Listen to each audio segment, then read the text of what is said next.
So let's take our work with rational expressions a little bit farther. Let's talk about two rational expressions if we could multiply them and divide them, and what happens. Now remember, look at example number 1. It looks like a fraction times another fraction. And truly it is, and we can cross-reduce and reduce fractions as we see fit. So all we really have to do is say, is there anything in the numerator that would reduce with any term in the denominator? I see one. X over x, the x's would turn into 1s, wouldn't they? We could cross-reduce that way. And y over y squared, we would subtract those exponents. We would have y to the power of 1 left over, and it's in the denominator where our larger exponent was. Now, look at your other numbers, 3, 7, and 4. They won't reduce, so what we'll do is multiply them together. All that's left in the numerator, 3 times 7, is a 21. In the denominator, I have y times 4. Well, I always write the coefficient first, so it's over 4y. And that is my simplified version of those rational expressions. Take a look at number 2. This time I have a negative out front, which is important but doesn't change anything. Just remember it, don't forget it. And now I'm going to look at the second term. It's a whole number. I don't multiply fractions times whole numbers. Remember what I do. I write the whole number over the number 1. Now I have a fraction times a fraction. Now, when it's written like that, it's a little confusing. I'm going to rewrite it for you so you can see, because that second term doesn't need to be quite so big. So it would really look like this. The b cubed is in the numerator, a 1 is in the denominator. How do I do this? We'll cross-reduce. Look at 5 and 30. They'll reduce, won't they? 1 and 6. A squared over a squared. Well, those will completely cancel out. Now I've got b over b squared. What do I have left? Just b. And now I can cross-reduce b and b cubed. Well, the b will go away. I'll subtract. I have b squared left in the numerator. What's left in my numerators when I multiply numerators? Remember, it's a negative. I'll put the negative out front. Everything in that first one was 1 times b squared, so I've got b squared in the numerator. In the denominator, the only thing left is the number 6. 1 times 6 is 6. So it really reduced very nicely. Okay, take a look at example 3. This time, I've got some terms that might need to be factored. So let's factor the first fraction, the numerator, 6 times, and I'll say x plus 1 over 5. And the second fraction, I've still got a 10. I can't do anything with that. But look, I can factor out 36, can't I? What is it? 36 times x plus 1. So all I did was pull out greatest common factors. And now everything is multiplied. 6 is times x plus 1. That's going to be multiplied times the other numerator of 10. 5 is going to be times 36 times x plus 1. I've got everything factored. I can reduce. I can reduce the 5 and the 10. I have a 2 left. 6 and 36. I have 6. When I don't put a number, it's understood that it's 1, okay? So all of those are 1s. And now look, I still have something else, 2 over 6 that I can reduce. Again, becomes 1 over 3. Well, what's left? In the numerator, all over here, these are all 1s. So 1 times, what's in the numerator of the second fraction? Just the number 1. What's in the denominator? Just the number 3. It reduced down to 1 over 3.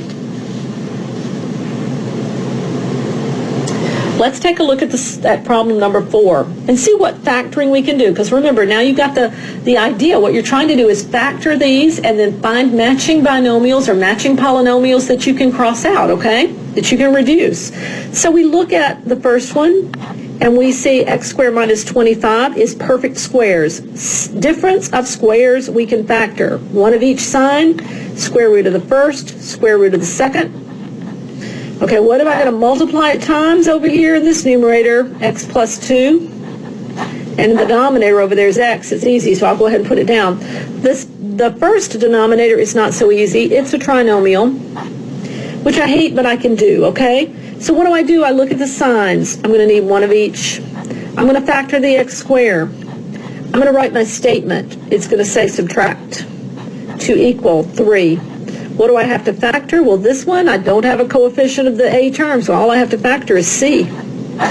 Okay, I want things that subtract to equal 3.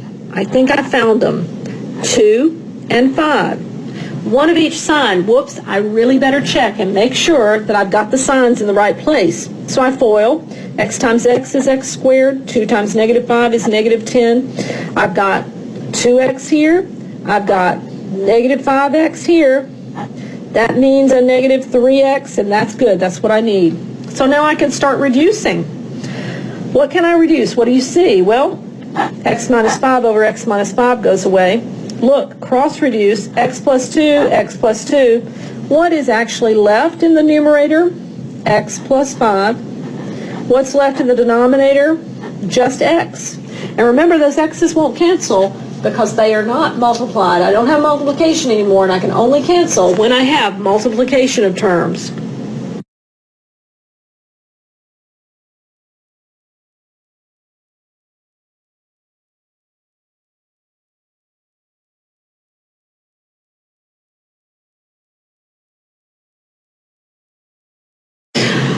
Our last 4 examples are just the same thing we've been doing, but the factoring is a little more complicated. Nothing you can't handle because you've factored trinomials before. Example 5 is just 4 trinomials that we have to factor. So the first one, I'm just going to write them down. I'm going to be factoring the first one. I'm going to be factoring the denominator and the numerator, and the same thing with the second one, numerator and denominator. So that's what the problem is going to look like when I finish it, when I finish factoring. So let's see if I can just go ahead and set the signs on all of them at the same time. This is like assembly line factoring. So first, numerator. Both signs are going to be plus, and I can factor the x squared. It's x times x. And I can go ahead and set my factor statement. It's going to be add to equal 6. And I'm going to factor the c term, which is 8. Okay? Well, let's go ahead and do the second one, shall we? The denominator of that one, I would set the signs, 1 of each sign. I would factor the x squared. I would set the statement. It says subtract to equal a 1. And the factors I have to come up with are factors of 20. Let's do number 3, the numerator of the second fraction, or the second fraction. I would say it's going to be 1 of each sign. Factor the x squared. My statement, subtract to equal 2, and I have to factor c, which is 15. And the last one, the signs are both positive. Factor the x squared. The statement is going to be add to equal 8. And what do I factor? C, which is 16. Now, I've given you that much to go on. You should be able to go ahead and factor these, cross out any matching binomials because everything is now multiplication, as you can see, and then simplify it down to the most simplified form of the rational expression. Okay, let's do factor C in the first one. 8 factors into 1 times 8, and 2 times 4, and I know 2 times 4 is what I'm looking for because I'm looking for add to equal 6, right? So I'll use 2 and 4 here. FOIL it to check. Next one, I'm going to subtract to equal 1. 1 times 20 are my factors. 2 times 10, those don't subtract to equal 1. I can see what it's going to be. 4 times 5, that was pretty easy to find. So I'll use 4 and 5. Whoops, 1 of each sign. I really better check and see if I've got the signs right. I'll have a positive 4x and a negative 5x will give me a negative 1x. I need a positive one. I'm going to switch these signs because I know they were wrong. Remember, you can sort of get away with just checking inside and outside after you get used to this because the first and last are almost always going to be right. Okay, the next one. Subtract equal 2, I factor 15, 1 times 15, and 3 times 5, there it goes. That's the one I want, 3 and 5. Once again, 1 of each sign, I need a positive 2x up here, so I'm going to say 3x, and it's a negative 5x. Those are backwards. That would give me a negative 2x. I'll switch these signs too and check it again, but that's going to be right. And the last one, c is 16, 1 times 16, and 2 times 8, and 4 times 4, right? Which is the one we're looking for, 4 times 4. I probably could have shortcutted this one because I would have realized that the x squared is a perfect square, the 16 is a perfect square, and I could have tried to factor it because it is a perfect square trinomial. But if I didn't think about it, it works fine this way too. Now, What matches that I can cross out? Well, I've got x plus 2 in the numerator, but no x plus 2's in the denominator. I do have x plus 4 and x plus 4. I can cross out one pair of those. I have an x plus 5 that matches, but the x minus 3 and the x minus 4 don't. So what's left? Well, I've got x plus 2 times x minus 3. In the denominator, I've got x minus 4 times x plus 4. None of those match, so that's my simplified rational expression. My simplified, it's okay to leave it in that form. You don't have to FOIL it out to make them trinomials. This is perfectly okay. It shows that you factored it down to primes, and you crossed out all the matching factors. Now let's look at example number 6 together. Example number 6 is a division problem, and we know that we never divide fractions. What do? We leave the first fraction the same. We change the operation to multiplication, and we flip the second fraction. In other words, we multiply by the reciprocal of the second fraction. Now you can go ahead and do what we've been doing for the last couple of lessons, and you can simplify this. Look from that, everything's already multiplied, and everything's really factored down as far as we can go. Let's match and reduce. That's 1 and 3. This would be 1 and 2. I'm going to reduce this x to the 7th over x to the 5th. I would leave x squared up here in the numerator. And over here in this fraction, x cubed over x, I would leave x squared in the numerator there. I think I've simplified everything in the numerator with everything in the denominator. So now I multiply numerators, 2x to the 4th, multiply denominators, and I have a 3. And that's my simplified version of that rational expression. Okay, let's try number 7. Once again, it's division. We have to change it. The first one, we leave alone. Then we change it to multiplication, and we're going to turn this other one upside down so that we can work with it. Now, it looks like I've got 2 trinomials to factor, but let's look at the first rational expression. The numerator is fine. I'm going to treat it like one expression, so I'll put it in parentheses, but the denominator, I really need to turn that around. It's going to be a negative x plus 7. And the next thing I'm going to do is factor out the negative. I'll do that the next time I write it, though, okay? So here I'm going to factor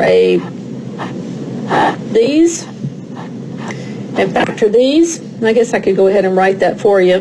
Negative x, or negative times x minus 7 is what I have instead of that x plus 7. So I factored out the negative 1. Now, my simple trinomials, let's go ahead and set the signs. The positive here in the top tells us to use both negatives because we look at the first sign. Let's factor the x squared. Let's say our statement. This time it's going to be add to equal 9. Factors of c, which is c is 14. Well, I know that 2 times 7. I can just think about that, add to equal 9. So I've got 2 and 7. Same sign, so I'm pretty good. Not having to check too much. I know that's going to work. Now let's see about the second one. The signs have to both be negative again. Factor the x squared to x times x.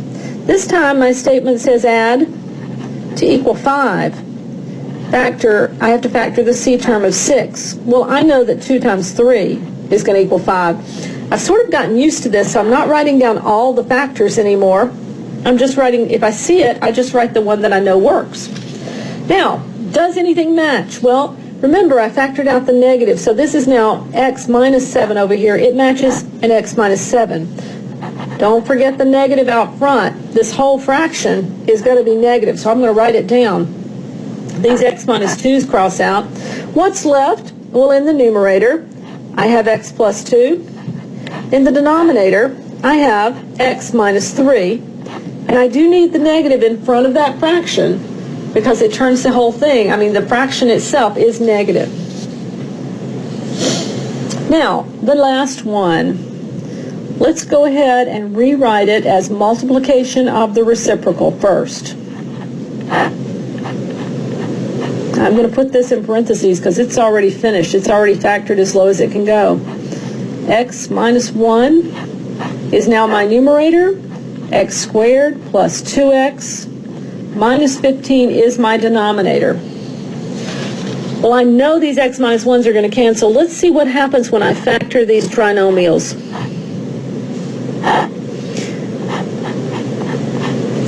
I'm going to factor this by putting the signs, factoring the x squared. My statement says add to equal 7. And factor, I have to factor c, which is 10. Well, once again, 2 times 5. So I'll use 2 and 5. I'm getting better at this, so I can do it quicker. Now, the second one, x minus 1, has to just stay there. Nothing, it can't get any simpler. But I can do 2 binomials here. What's my statement? Well, let's see. Let's set the signs, 1 of each, and factor the x squared. My statement says subtract to equal 2, and I factor 15, the c term. Subtract to equal 2. Maybe I don't know them, so I just write them down. 3 times 5, that'll do it. I want it to be a positive 2x, so I really should have had that 5 written in front of the plus sign to make, because it was bigger, but so I'm going to have to reverse these, negative and positive, and you find that out by foiling the inside and the outside, and that is how we would factor those rational expressions.